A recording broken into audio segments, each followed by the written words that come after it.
into engizama ukuyisho ukuthi kulonyaka asime ngokuchaza, asime ngokuyiprova, asime ngokuyidefenda.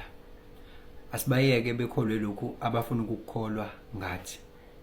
Asibayeke bekholwe yilokhu abafuna ukukholwa ngempilo.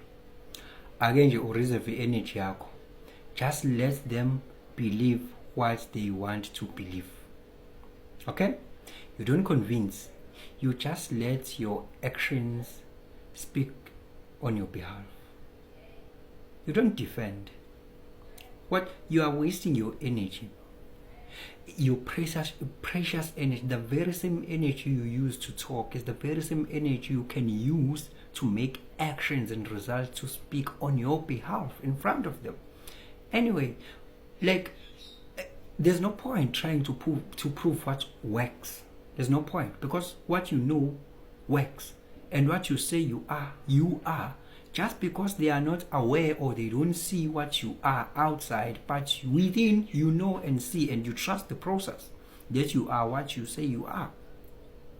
Because now, if you're driving a car, there's an interior and an exterior. It might happen that the exterior looks ugly maybe, but the interior is so beautiful and satisfying. So, which one you prefer? Ngalesi sikhathi ubingelelo changes akasha uthi kwenzeka noma yini noma inini noma kanjani kunoma ubani ngoba impilo ayisiyona lento ocabanga ukuthi iyona.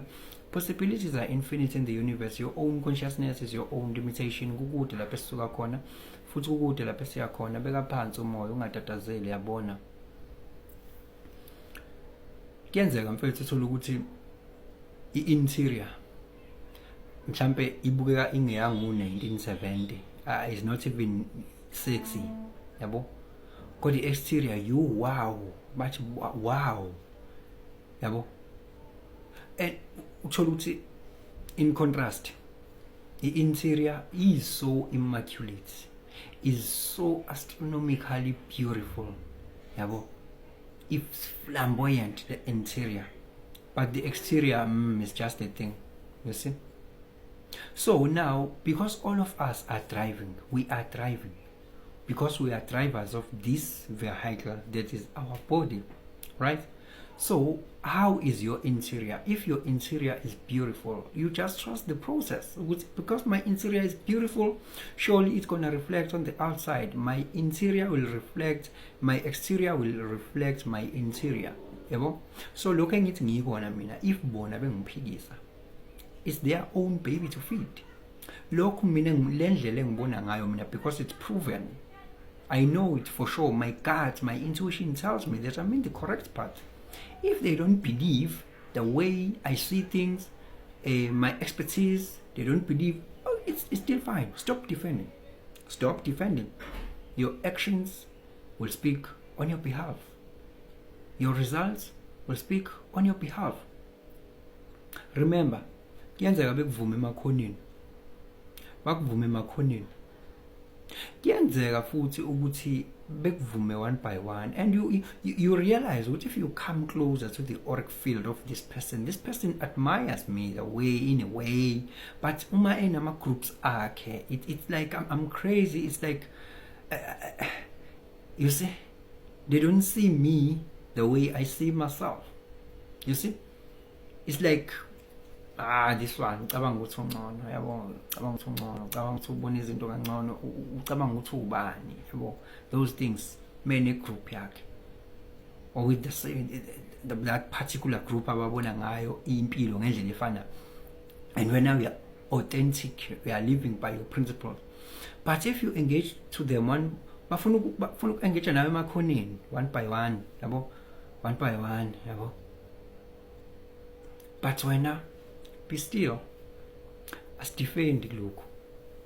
Let them believe lokho kubenza balale kahle ebusuku.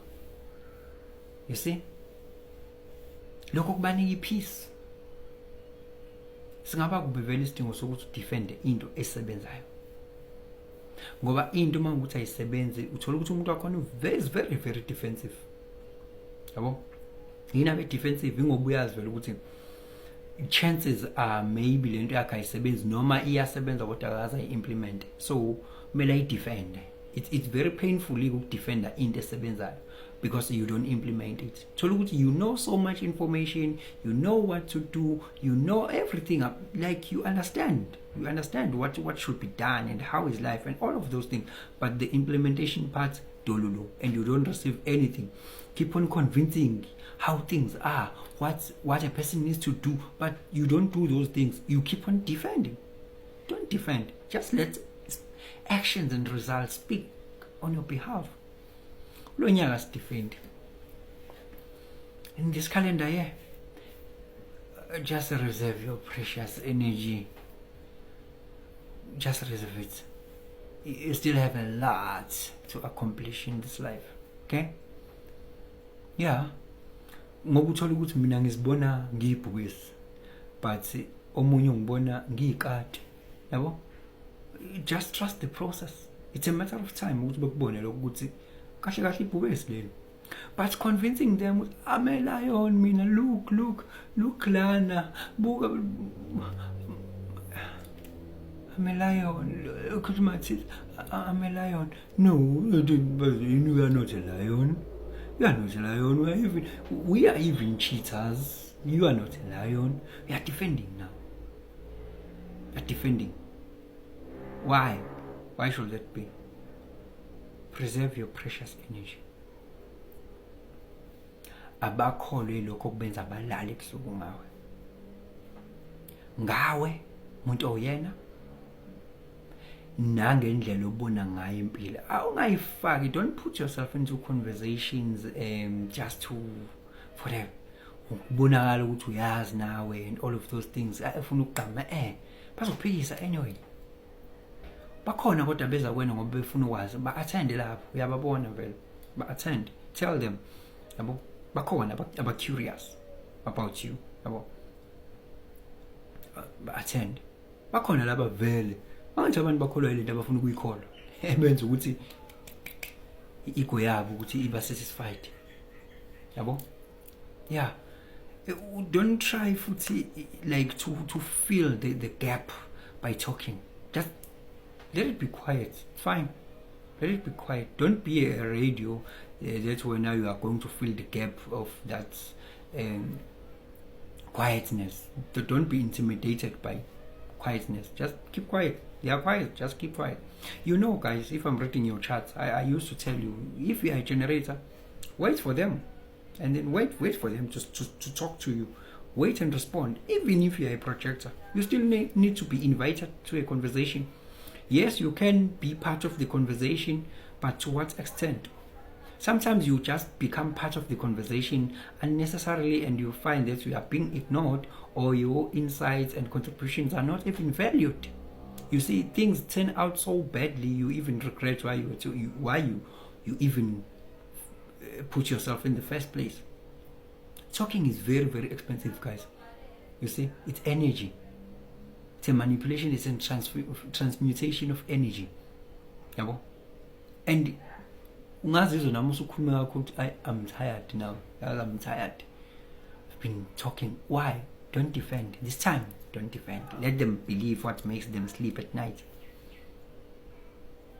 Yabo? Let them believe that one.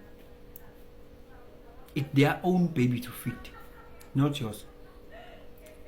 Besides, ukuloku defenda nokunakana nabo, ukudefenda ama-doctrines akho, ama-philosophies akho, nendlela obona ngayo impilo, the person you are, defending all of those things, arguing, convincing. At the end of the day, lento ikususa with direction. Ngake nganitshela ngathi mina i-success is not only ukuthi uyoze kube ukuthi successful ngoba usurishe lento oyifunayo. No, just being on the correct, like on the right direction. Successful. You take each and every step each day that is leading towards what you want to achieve. That's a success. You are better than yesterday. That's a success. Look, you write. Look, you know what every day this is what I have to accomplish. Manje maso ukuthi wena you write things like this and then you accomplish none. This is for accountability. Today I did not do this. Uyalala wena, you know kahle ukuthi kumele ngivuke ngesikhathi sokuthi ngezinto ukuthi usuku lami liqale kanje. That is why you will keep on defending, because you are not implementing. That is why you are going to defend what you know and what you think you are.